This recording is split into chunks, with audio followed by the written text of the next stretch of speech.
আমার মনে হয় একটা নতুন দিগন্তের দিকে আমরা যাচ্ছি। অবশ্যই সফলতা তো বটেই। তত্ত্বাবধায়ক সরকারের অনুপস্থিতিতে বাংলাদেশের মানুষকে যে ত্যাগ স্বীকার করতে হয়েছে, যে জীবনগুলো গিয়েছে, যে নির্বাচনগুলোকে কেড়ে নেওয়া হয়েছে, মানুষের ভোটাধিকার কেড়ে নেওয়া হয়েছে, তার মাধ্যমে যে অপশাসন, নিপীড়ন, নির্যাতনের রাজত্ব সৃষ্টি হয়েছে, তত্ত্বাবধায়ক সরকারের মাধ্যমে আমরা আশা করি সেটা আগামীর নির্বাচনগুলোকে সুসংহত করবে, গ্রহণযোগ্য করবে এবং দেশের গণতন্ত্রকে আমরা যে প্রাতিষ্ঠানিক রূপ দেওয়ার কথা বলছি, কারণ হচ্ছে নির্বাচন হচ্ছে গণতন্ত্রের বাহক এবং যদি নির্বাচন সুষ্ঠু গ্রহণযোগ্য হয় তাহলে গণতন্ত্রের যাত্রা সেখান থেকে শুরু হয়।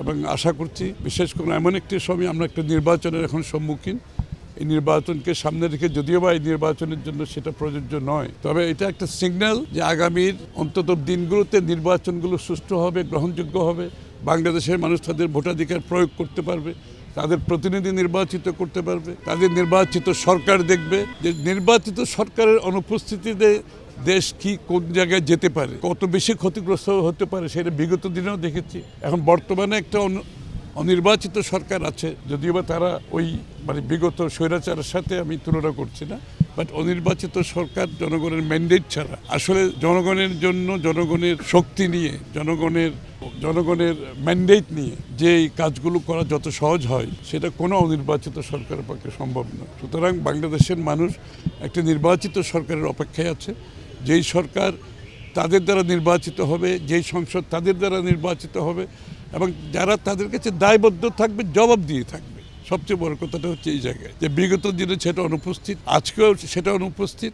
সুতরাং একটা নির্বাচনের সুষ্ঠু নির্বাচন সম্ভব একটা কেয়ারটেকার সরকারের মাধ্যমে। এইখানে জাতীয় একটা ঐক্যমত আছে, সবচেয়ে ভালো কথা হচ্ছে সেই জায়গাটায়।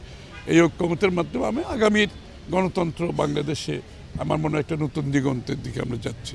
ভিন্নমত তো থাকবেই, আপনি রাজনীতিতে ভিন্নমত ছাড়া কি রাজনীতি হবে নাকি? ভিন্নমত থাকবে।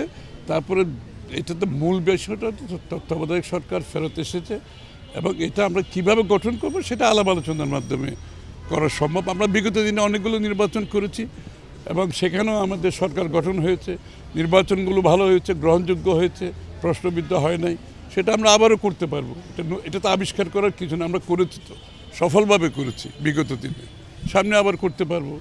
এখানে তো বিষয়টা খুবই সহজ, এটা নিরপেক্ষ সরকারের কথা বলা হচ্ছে।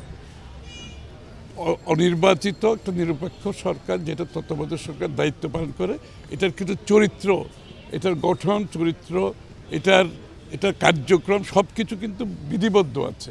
সুতরাং সেটা আমরা বিগত দিনে দেখেছি, তারা ভালোভাবে পারফর্ম করেছে।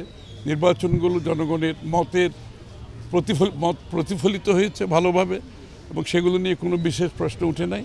আর যদি প্রশ্ন কোনো সময় উঠেও থাকে সেগুলোর সমাধান তো আমাদের কাছে আছে।